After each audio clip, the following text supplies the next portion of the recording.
Alright, dear children of class 11 science, we do continue with the proof of Bernoulli's theorem that we are trying to do in the last YouTube video also. And children, for information, in the last YouTube video that you have already watched, we have done up to this relation. Net work done per second on the liquid is equals to m by rho bracket p1 minus p2. Okay. Now from here let me continue so that we can finally prove the Bernoulli's theorem. Okay. Now one thing you have to keep in mind out here is that the liquid are flowing, means the liquid in that tube are not at rest. The flowing liquid has energy also. There is energy acquired by that flowing liquid also, and the energy which is acquired by that flowing liquid, whether they are entering or leaving, must have what energy? Kinetic energy. Must have what energy? Kinetic energy. So what I do now, I calculate there is a kinetic energy which is also possessed by the liquid which are entering at an x. Just in how many seconds? 1 second. So I calculate now kinetic energy. And that kinetic energy of the liquid entering at an x, as I said, in 1 second is equals to half. You know formula of kinetic energy, half mv square, half, okay, mass of the liquid, as we have already assumed, is m, okay, and the velocity in which the liquid enters is b1, but with square. So this is the kinetic energy. But at the same time, children, there is a liquid which are leaving from the other end, that is ny. That is also in 1 second, and for that also we calculate the kinetic energy. And this kinetic energy, children, is given by again half m, the mass, the same amount of mass that will leave from the other end, okay, ny, and the velocity in which the liquid leave is b2 with square. So children, half m b2 square is what? Is the kinetic energy of the liquid which is leaving at ny, the another end, in how many second? 1 second. Now what happened basically in this case also, children, is that when liquid enters from one end x and leave from ny, there is an increase in what energy? Kinetic energy. Now why there is an increase in kinetic energy? Let me show with the help of diagram. So if you look at this diagram, children, this liquid which is entering at an x is at a height h1, and liquid which is entering and leaving from ny is at a height h2. Means this height h2 is less than h1. That means liquid is flowing from higher level, basically from higher height to lower height. And you know when liquid flows from higher height to lower height, there is an increase in velocity. And when there is an increase in velocity, what happens? There is an increase in what energy? Kinetic energy. So now I calculate the increase in kinetic energy of the liquid. And the relation that I am going to measure, that is increase in kinetic energy of the liquid, is given by kinetic energy of the liquid leaving at ny, because this is more, okay, that is half mb2 square minus what? In kinetic energy of the liquid entering at an x, just in 1 second, that is equals to half m b1 square, because as I said already, b2 must be greater than b1. Okay, why b2 is greater than b1? Because h1 is h2 is less than h1. Okay, h2 is less than what? h1. So this is the increase in kinetic energy of the liquid. So what I can do out here, children, just look at it. We can take common. So common is half in m. So inside the bracket I write b2 square minus b1 square. So this is the increase in kinetic energy of the liquid. But children, it's not only the kinetic energy which is changing. There is a change in the potential energy also, because the liquid which are flowing through the tube are acquiring a different height at an x and ny. So I first calculate the potential energy of the liquid and an x. An x means that and where the liquid is entering. But children, if you look at that diagram, if you go through that diagram, that and where the liquid are entering is at a height h1, and that liquid even has a gravity, pulled by the gravity even if it's flowing. Okay, so potential energy is given by the mass of the liquid, the gravity I consider g, and the height in which the liquid entering is h1. Is how much? h1. So this is the potential energy of liquid at an x, which is mg h1. Similarly, there is a potential energy of the liquid, same liquid, which leaves from ny also, because the same amount of liquid will leave and under the same gravity, because we are doing this tube with the same place, but the height in which the liquid leaves is not same, that is h2. So let me just write down the potential energy of the liquid. So I write down now the potential energy, okay, the potential energy of the what? Liquid at and which end, and y is given by the same mass of the liquid m, same gravity g, but the height in which the liquid leaving is h2. So this is the potential energy of the liquid at end Y. Now children, what happened to this potential energy when liquid enters and leaves from end X and end Y?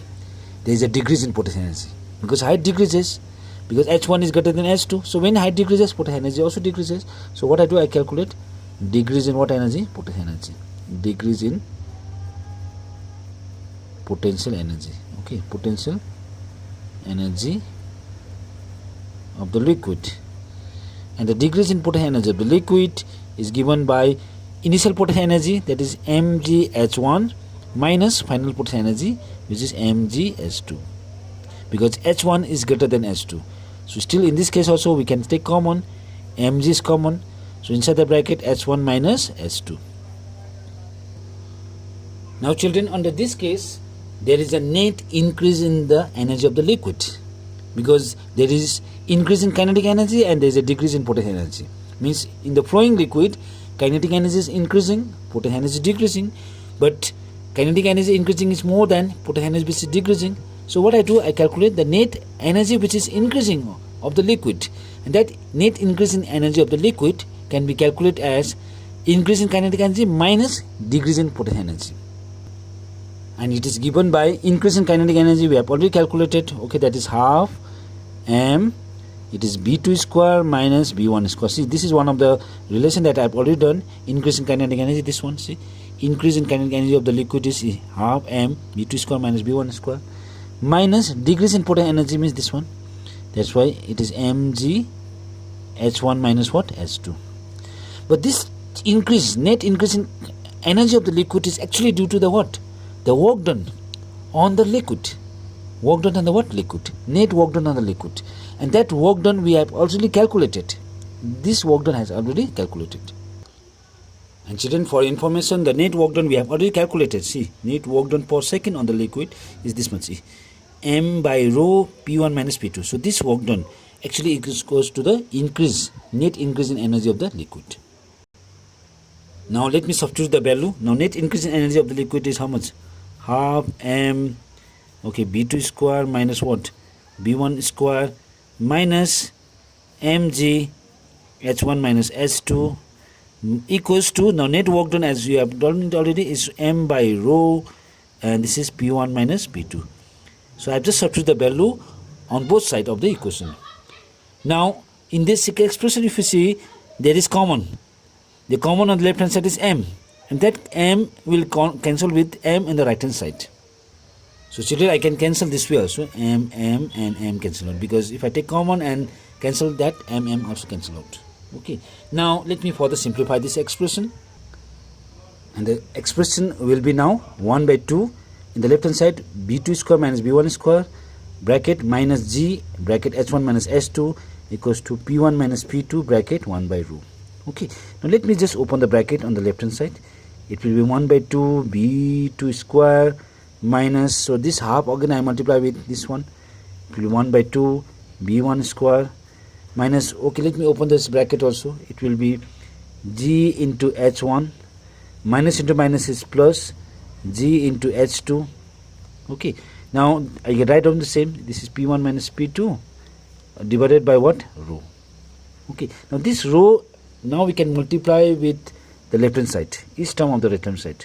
So if I cross multiply, it will be 1 by 2 rho b2 square, this rho I multiply this one, minus this rho again multiply each term, that is half rho b1 square minus rho gh, okay, this is rho gh1, sorry, plus rho g what, h2 equals to p1 minus what, p2, p1 minus p2. So finally you can see the expression.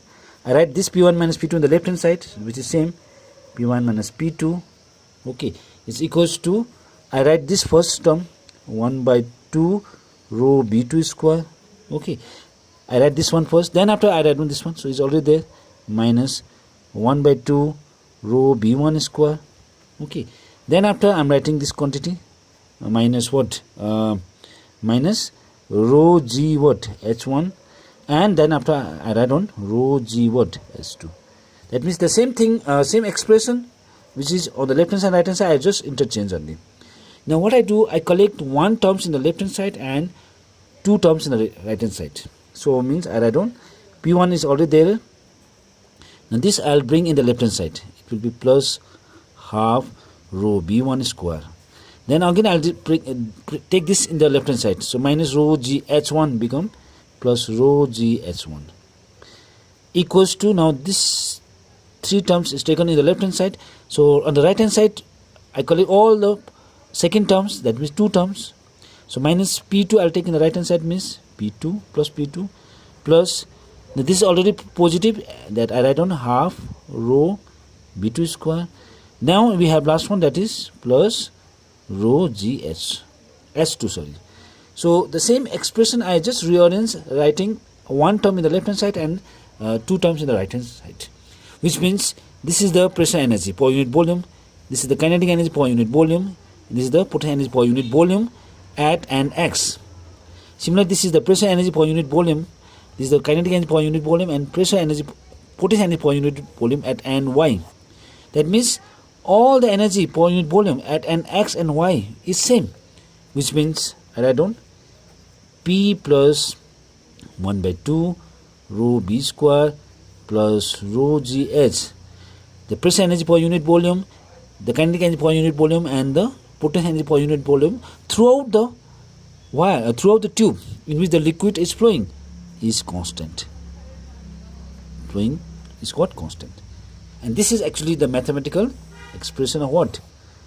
Bernoulli's theorem. So Bernoulli's theorem basically says that the total energy per unit volume always remain constant. So pressure energy per unit volume, kinetic energy per unit volume, and potential energy per unit volume always remain constant. So this is the mathematical statement of Bernoulli's theorem, and that we have proved out here. So this is the proof of Bernoulli's theorem. Now from this theorem I am going to take one special case. I'll do a special case. And the special case that we are going to deal out here is with the tube. If I take as a horizontal tube, so that tube which we had taken is not a horizontal tube, it was a tube having different height. But if I take a horizontal tube, if I take a tube as a horizontal tube, okay, and this tube which is placed at the same height, suppose if this is H1 and this is H2, but for horizontal tube H1 equals to H2, the height in which the tube placed are what? Same. So for horizontal tube, this is for what tube? I am dealing for horizontal tube. If I take horizontal tube,